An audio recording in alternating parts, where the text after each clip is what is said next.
హైదరాబాద్లో హైదరాబాద్ అన్నికంటే తెలంగాణ ఆంధ్రప్రదేశ్ మధ్య ఏదో జరగరాంది జరుగుతుందా?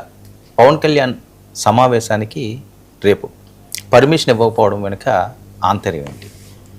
మరి ఎందుకు తెలంగాణలో ముఖ్య రాజకీయ నాయకులందరూ కూడా ప్రెస్ మీట్లు పెట్టుబడి మాట్లాడుతున్నారు? ఇది ఎటువైపు డ్రైవ్ అవుతున్నది? దీని పర్యవసానాలు ఏంటి? చర్చిద్దాం. ప్రైమ్ డిబేట్లో మనతో పాటుగా చర్చలో పాల్గొంటున్నారు పోతుల బాలకోటి గారు, ఏపీ సాంఘిక సంక్షేమ మండలి చైర్మన్, మనతో పాటుగా స్టూడియోలో అందుబాటులో ఉన్నారు. అలాగే కాసరగడ్డ నాగార్జున గారు, బీజేపీ నాయకులు కూడా మనతో పాటుగా స్టూడియోలో అందుబాటులో ఉన్నారు. అలాగే ఎస్కే బాజీ గారు, కాంగ్రెస్ రాష్ట్ర అధికార ప్రతినిధి కూడా మనతో పాటుగా లైవ్లోకి అందుబాటులో ఉన్నారు. అలాగే మిడియాల రామకృష్ణ, జనసేన అధికార ప్రతినిధి కూడా మనతో పాటుగా లైవ్లో జాయిన్ అయ్యారు. ముందుగా రామకృష్ణ, ఏం జరుగుతుంది అసలు? పవన్ కళ్యాణ్ గారి సమావేశం ఆంతర్యం ఏంటి? గత కొన్ని రోజులుగా పవన్ కళ్యాణ్ గారి ఫోకస్ మీద జరుగుతున్న రాజకీయాలు ఇటువైపు ఇది డ్రైవ్ అవుతుంది. ఇది పర్యవసానం. ఎందుకంటే మీరు తెలంగాణ ప్రజలే కాబట్టి, తెలంగాణ ప్రాంతవాసులు కాబట్టి, మీరు రాష్ట్రం కోసం కొట్లాడారు కాబట్టి, ప్రాణత్యాగాలకు సిద్ధపడ్డారు కాబట్టి, ఏం జరుగుతుంది? పవన్ కళ్యాణ్ గారు ఏదైనా చెయ్యకూడని అన్యాయం, ద్రోహం తెలంగాణ రాష్ట్రానికి చేశారా? వాస్తవానికి గత 15 రోజుల నుంచి మనం చూస్తూనే ఉన్నాం, పవన్ కళ్యాణ్ గారి సెంట్రిక్గా కుట్రలు జరుగుతూ ఉన్నాయి. సరే, ప్రొఫెసర్ నాగేశ్వర్ గారు ఒక విశ్లేషణలో చెప్పుకుంటూ ఒక కల్పిత కథనాన్ని సృష్టించినప్పుడు ప్రజాస్వామ్యయుతంగా, చట్టపరంగా మేమందరం కూడా జనసేన పార్టీకి సంబంధించిన వాళ్ళని, సార్ మీ ప్రొఫెసర్ నాగేశ్వర్ గారు మీ విశ్లేషణలో చెప్పిన కల్పిత కథనాన్ని మీరు విత్డ్రా చేసుకోండి అని మేము చట్టబద్ధంగా అడిగినాం. కొంతమంది చట్టం మీద నమ్మకం ఉన్న కొంతమంది వ్యక్తులు పోలీస్ కేసులు ఆంధ్రప్రదేశ్లో వాళ్ళ పరిధిలో పోలీస్ కేసులు ఫైల్ చేశారు. ఆ సెంట్రిక్ గా మొదలైన ఈ వివాదాన్ని చివరికి ఆంధ్రప్రదేశ్, తెలంగాణ అనే ఒక దానికి ఒక వాళ్ళ స్వార్థ రాజకీయ ప్రయోజనాలని తీసుకొచ్చిన పరిస్థితి రోజు కనపడతా ఉంది. నేను వాళ్ళందరినీ ఒకటే అడగదలుచుకున్నా, ప్రొఫెసర్ నాగేశ్వర్ గారికి జనసేన పార్టీకి మధ్య ఉన్న విషయానికి తెలంగాణ వాదానికి ఏం సంబంధం అడుగుతా ఉన్నా.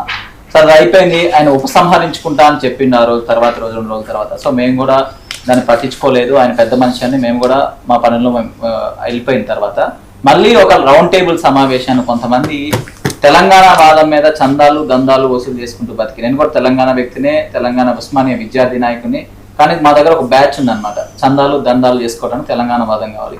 దాంట్లో కొంతమంది అందరినీ నన్ను రౌండ్ టేబుల్ సమావేశాన్ని పెట్టి మేము ప్రజాస్వామ్యయుతంగా ప్రశ్నిస్తే వాళ్ళు పవన్ కళ్యాణ్ గారిని ఏకవచనంతో తొక్కుతా, నారదీస్తా, హైదరాబాద్లో ఎట్లా తిరుగుతావు, ఇంకెట్లా తిరుగుతావు, లేకపోతే ఇంకో వ్యక్తి ఏమో సినిమా వాళ్ళు తాగుబోతులు, తిరుగుబోతులు అంటే వాళ్ళు ప్రజాస్వామ్యంలో ఉండి ఇక్కడ ఒక్క దగ్గర మన దగ్గర మన తెలంగాణ వరకు ఏదో వేరే రాజ్యాంగం ఉన్నట్టు వాళ్ళు బిహేవ్ చేసిన విధానంతో మేము ప్రెస్ మీట్ పెట్టి మేము వాళ్ళు చెప్పిన సమాధాన విధంగా మేము సమాధానం చెప్పినాం, అదే విధంగా మాట్లాడినాం.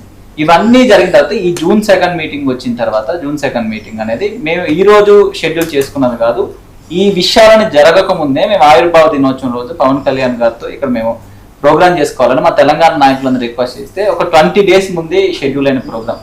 కానీ ఈ రోజు చూస్తూ ఉంటే సరే ఇవన్నీ జరుగుతున్నాయి, మేమంతా వాళ్ళ చిల్లరగాళ్ళు, వాళ్ళేదో దుష్ప్రచారాలు చేస్తున్నారు, తెలంగాణ వాదాన్ని అడ్డు పెట్టుకుని ప్రజల మధ్య విద్వేషాలు సృష్టించిన మేము వదిలేస్తే ఈరోజు సాక్షాత్తు మినిస్టర్ పొన్నం గారు వచ్చి ఆ విధంగా మాట్లాడుతుంది ఆశ్చర్యం అనిపించింది. ఇప్పుడు ఆయన అంటే నాకు గౌరవమే, ఉద్యమంలో ఉన్నాం కాబట్టి ఆయన కూడా ఉద్యమంలో ఉండడం గౌరవం. ఆయన పవన్ కళ్యాణ్ గారిని క్షమాపణ చెప్పి రావాలంటారు. నేను ఒకటే అడగదలుచుకున్న, ప్రభాకర్ గారు మీరు మినిస్టర్ గా మాట్లాడారో కాంగ్రెస్ లీడర్ గా మాట్లాడారో తెలియదు, కానీ సరే కాంగ్రెస్ లీడర్ గానే మాట్లాడారు అనుకుంటున్నాను. నేను ఈ రోజు ఒకటే అడగదలుచుకున్నా, వాస్తవానికి తెలంగాణ ప్రజలకి క్షమాపణ చెప్పాల్సింది సోనియా గాంధీ, రాహుల్ గాంధీ, కాంగ్రెస్ పార్టీని సందర్భంగా తెలియజేస్తుంది.